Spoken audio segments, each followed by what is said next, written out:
Are women inferior to men?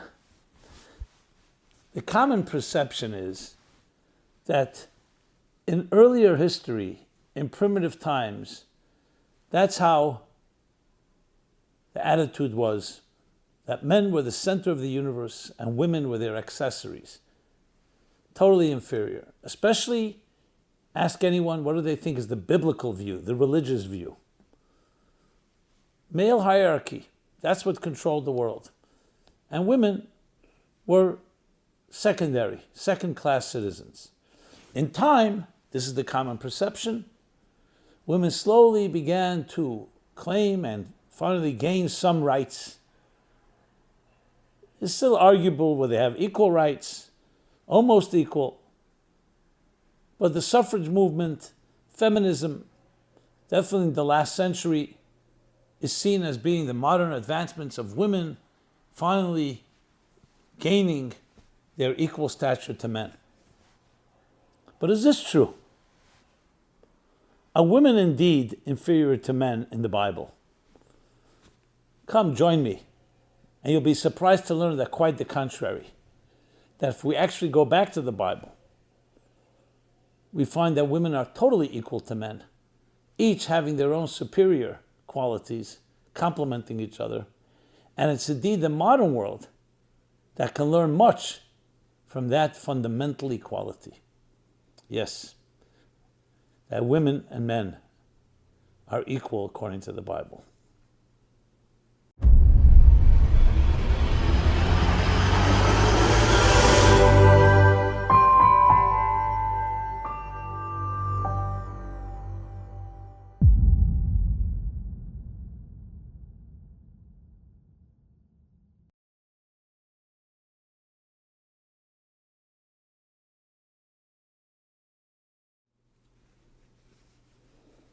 Hi, this is Simon Jacobson, and we will be speaking about a very relevant topic, a controversial one as well. Are women inferior to men in the Bible? This program is dedicated by Zachary Kirstein in memory of all the righteous, including Bela Batwe Kirstein of blessed memory. May they return with the arrival of Mashiach imminently. So the common perception is as follows, that until modern times, history is witness to women being considered secondary, second-class citizens to men. That men have dominated, whether it was in politics, in leadership, in religion, essentially in almost all, if not all, societies and cultures. If you ask anyone what is the biblical view, the religious view, yeah, men are the center, men are the leaders, and women are their accessories at best. And people quote different historical evidence for this, different texts. It's only in recent times, in modern times, that we have the birth of the suffrage movement, we have the birth of feminism, of women claiming and gaining some equality, if not complete equality, but partially. Whether it's in wages, whether it's in treatment, whether it's the ability to vote. As I said, the perception is that women were accessories, even property of their husbands. You'll be surprised to learn that this is the farthest thing from the truth. If we actually go to the Bible, we learn a very different take on women and men, that we could all do well, including in the most of these modern times, in these most modern times. We could all do well to learn what the Bible actually says. So let's review that. You open up the Bible, and what does it say? That after God created existence, on the sixth day, he said, let us create the human being in our image, in the divine image. And he went ahead and did that. And what did God do? Created the human being. Male and female, he created them. Essentially an androgynous creature, male and female. There's no talk about one superior to the other. Then he split them into two, and from there on they go and search for each other, which is the essence of love, to reconnect to their other half, soulmate, and reconnect to the divine image that they both complement. That's the biblical story. There are verses that talk about that God took, some interpreted the rib, that he took the side of the man, and from that he created the woman. But that's already a second part of the story. The first part of the story is that God created the human being in the divine image, male and female. Two forces, two equal forces. And indeed, when you start reading and studying the mystical and spiritual take on this, that male and feminine, masculine and feminine, male and female, are actually two forms of energy. And both are necessary. One is so-called expressive energy, masculine energy. The other is intimate energy. We all know we need both those forces within us. We have that which is within, we have that which we express. And indeed, why is the man physically stronger than the woman? Is because his role, primary role, is that he can actually be more of a conqueror. He can carry heavier weight. He can chop more wood, carry more water. Whereas a woman's powers lie in developing that which the man brings home, whatever was produced in the field, and the woman bakes it into bread. He brings home material, and the woman turns it into garments. It's an expression from the Talmud. So they complement each other, and each has their particular strength. Masculine and feminine. The truth is, every human being has both masculine and feminine elements. So when you think of it that way, where's there any inequality? It's completely two halves of one whole, completely complementing each other. So then how did the split become? Where do we find then that men began dominating over women? So some quote the verse in the Bible as well, that after they ate from the tree of knowledge, one of the punishments to the woman, the punishment to the man was that from the sweat of your brow you shall now have to eat bread. You'll have to work hard. One of the so-called curses or punishments, consequences for the woman, that the man will dominate over you. But that's considered a curse. That's considered a negative consequence. Not the way it was meant to be. So we have to understand what that means. And we'll get back to that. But on a very basic level, this tells us two partners in life. Two true partners. So how did indeed there become a dominance of a male hierarchy? And why do we find throughout history, whether it's in religion or in politics or in leadership or in general cultures, that women became so-called secondary? The man dominated, the men dominated. So there's a few factors that we need to take into account. First of all, human nature.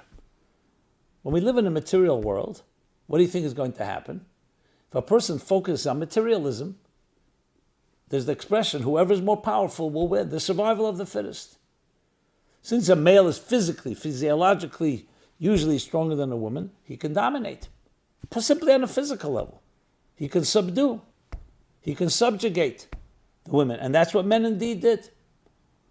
They did it also to each other. Men subjugating other men. Nations trying to conquer other nations. Basically, that's the essence of war and conflict and discord. But also among the genders, it was the woman that suffered most because of her physical strength was usually inferior and weaker than to the man. So the man can subdue her. Or worse, as we know throughout history. So that's really a distortion of how human beings use their strengths. But that's not the essence of what a masculine and feminine. That's why you find in a healthy relationship, they absolutely complement each other. And they both have something the other doesn't have. They both need each other. And in truth, as I mentioned, both the male needs the masculine and feminine dimension functioning within him, and the female needs the masculine and feminine dimensions functioning within her. And as I explained before, these are two forces. These are two divine forces. We actually have a name, a masculine name for the divine, HaKadosh Baruch Hu, Kutchabrichu. And we have the feminine dimension of the divine, and that is Shechina, the Shechina. In Kabbalistic terminology, Zahir Ampin, or Zah, is more masculine compared to the sun. And the feminine is Malchus, the dignity, the queen, more comparable to the moon. And they both complement each other. That's the way it is in the archetypal level. But then when it comes into this world, where people can sometimes lose sight of their purpose and mission, and therefore lose sight of the humility and the modesty, and essentially the suspension of ego that's so necessary in a healthy enterprise, that's where men start using their power. Now, can a woman use her power? Yes, women have power as well. But generally speaking, the physical brute strength of a man was able to subdue women. But that's not what the Bible says. When it says that the man who yimshal bach, that he shall dominate over her, that's considered to be an outgrowth of a negative experience. What happened when they ate from the tree of knowledge? They became self-conscious. Both men and women lost sight of their seamless mission. And now, self-conscious about myself. Once you're self-conscious and once you identify yourself, then you're lost sight of that most important element where male and female both understood that they are equal, selfless partners in a higher mission, higher calling.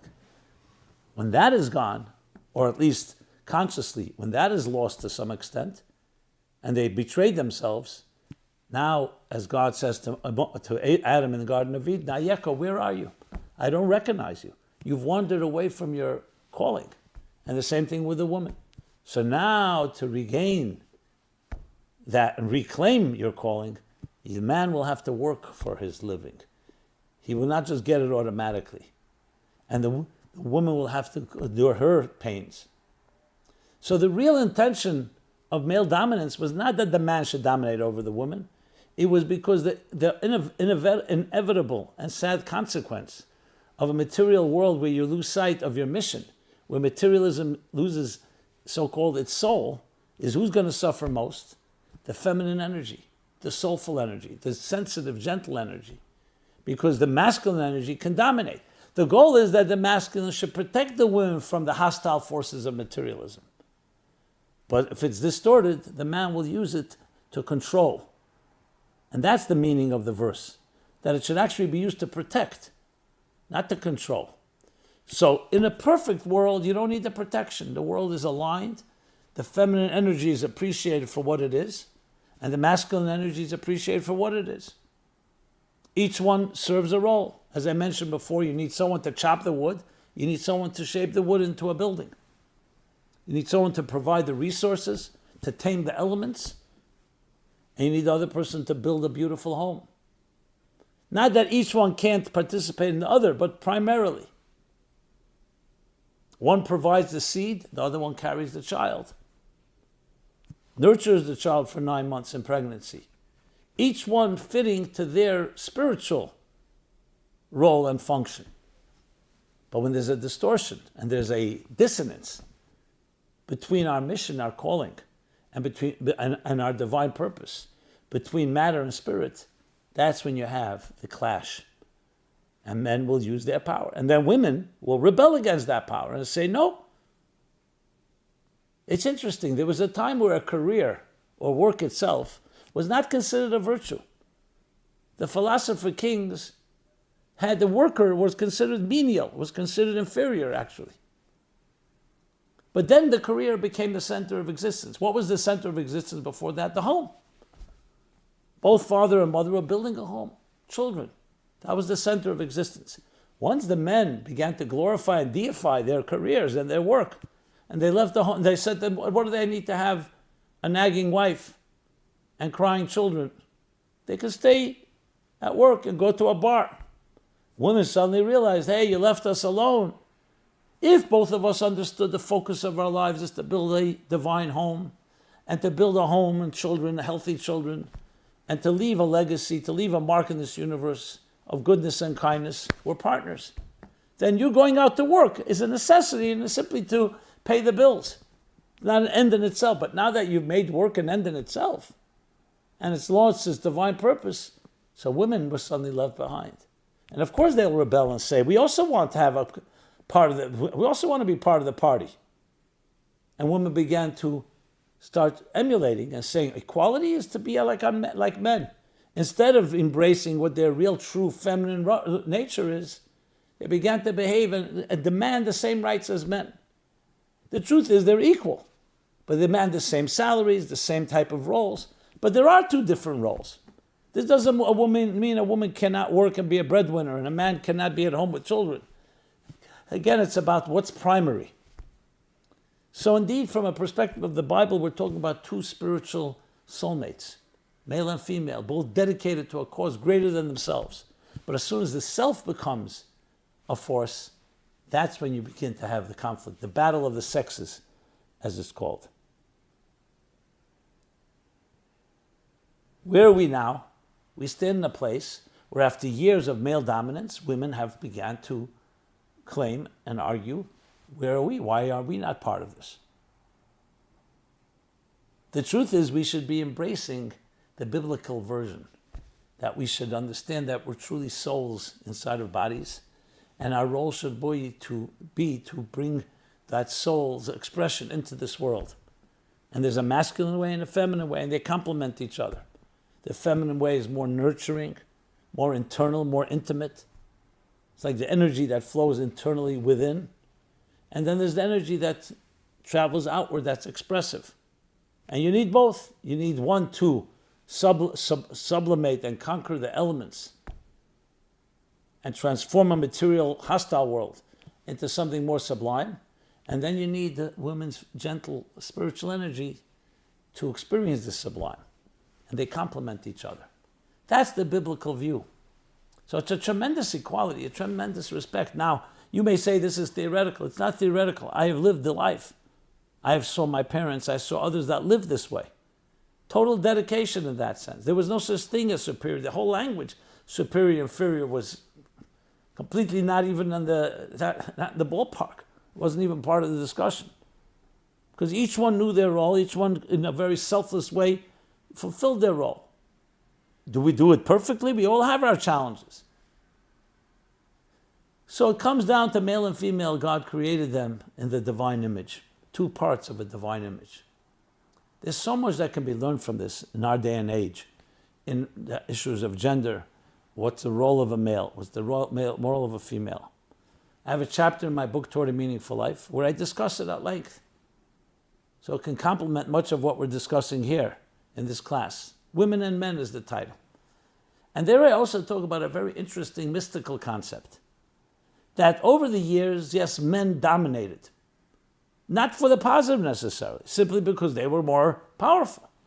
But the truth is the feminine energy that always really shaped existence.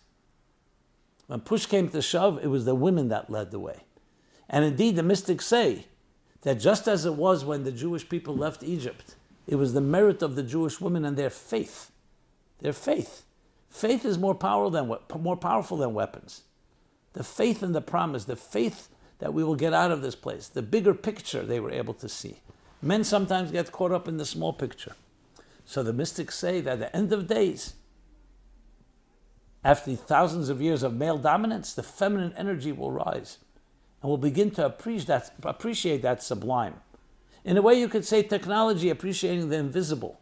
Once upon a time, we thought size matters. Brute power matters. Armies were defined by numbers, by brute strength, by weapons. Today we know the most powerful are the ones that have the subtle weapons. It's not size. If you can access the deeper energies, nuclear energy, and so on, you have far more power.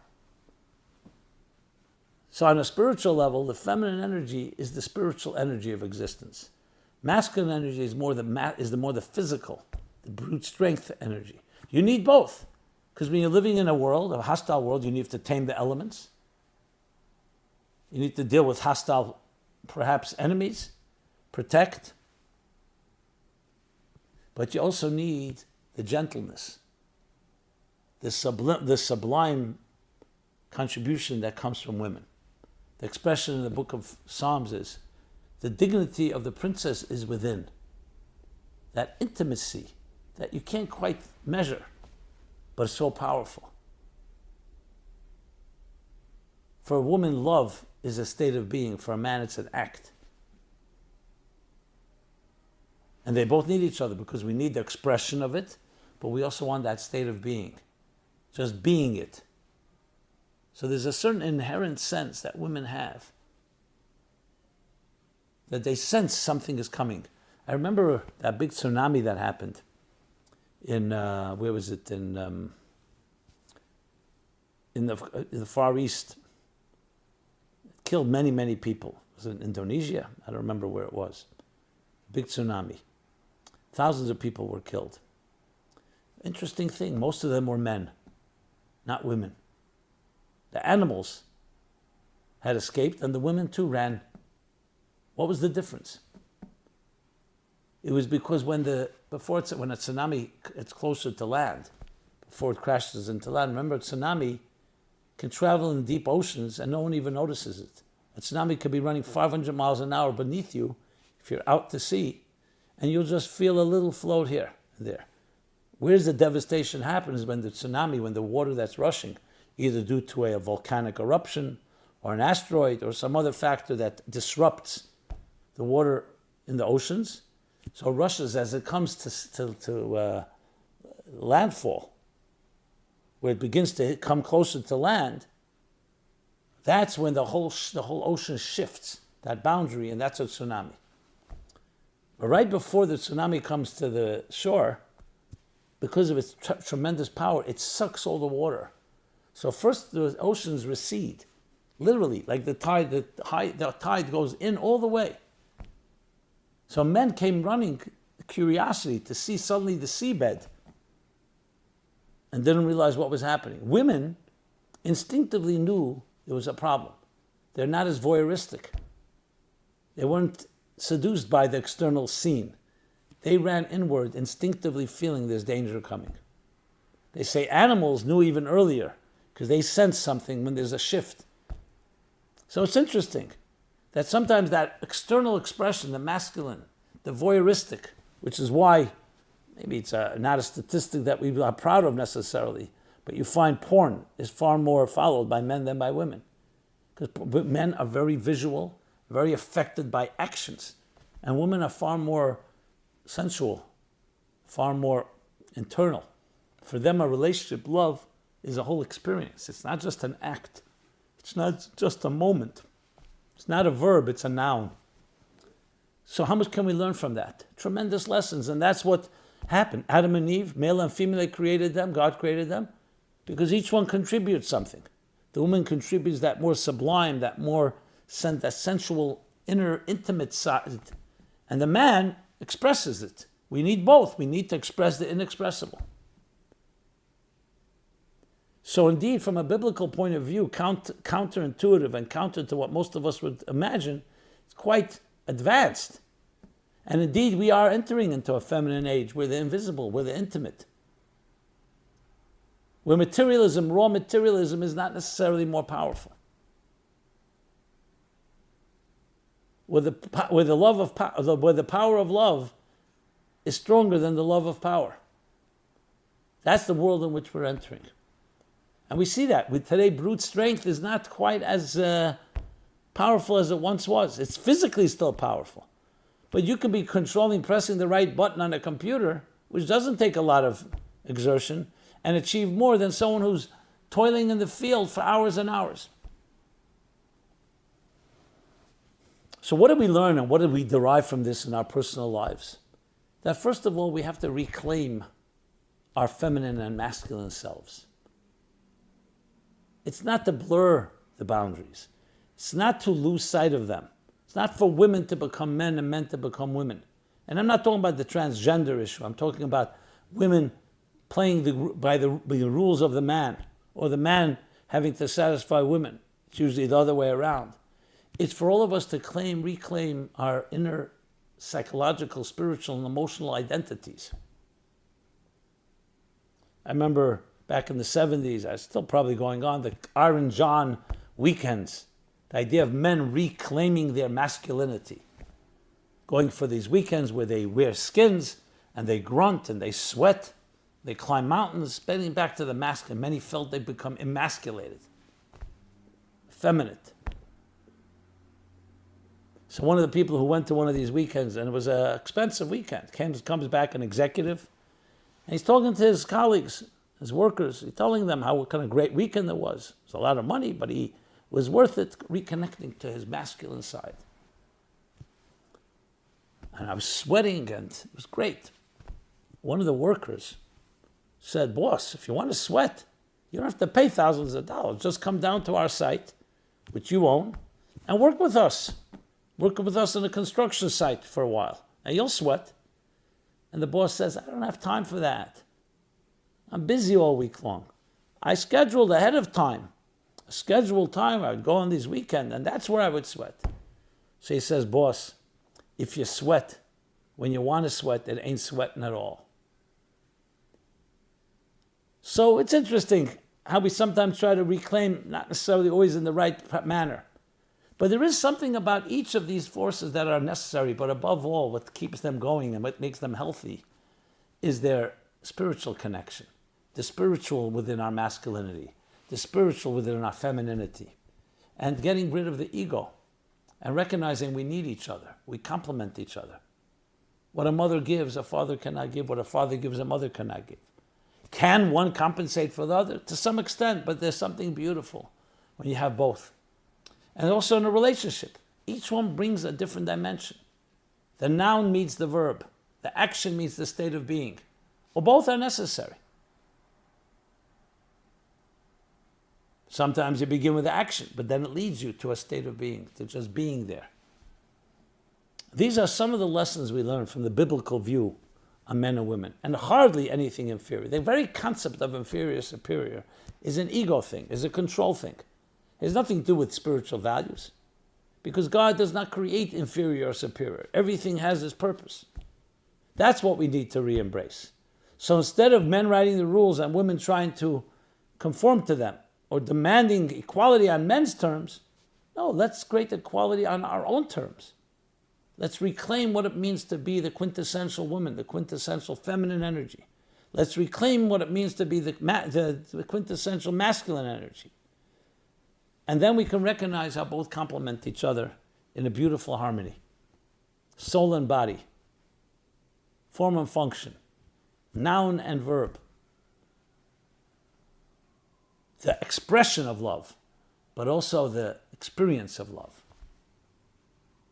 And when we can put our egos aside, or rather, I would say, to suspend them and connect to something deeper, then we get that full harmony. The Talmud tells us in Hebrew, male and female is ish and isha. Ish is male and isha is the woman. They both consist of 3 letters. In Hebrew, aleph and shin. The difference is by male, it's aleph yud shin, the yud between the aleph and shin, and by woman, it's aleph shin hey, the hey. So the Talmud tells us the yud and hey represent the name of God, yud hey. So on their own, a male and female are ish, aleph shin, a fire. 2 fires. 2 fires are very powerful, can be very strong and very dominant. What keeps them together? How do they meld together? They dissolve into each other when you add the yud and the hey of the divine name. You add bittul, you add that type of modesty, that humility, that suspension of self. It's not just about me, my fire, your fire.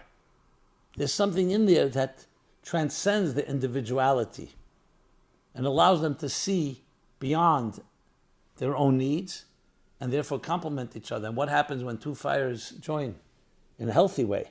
Instead of clashing, they melt into one without one compromising the other.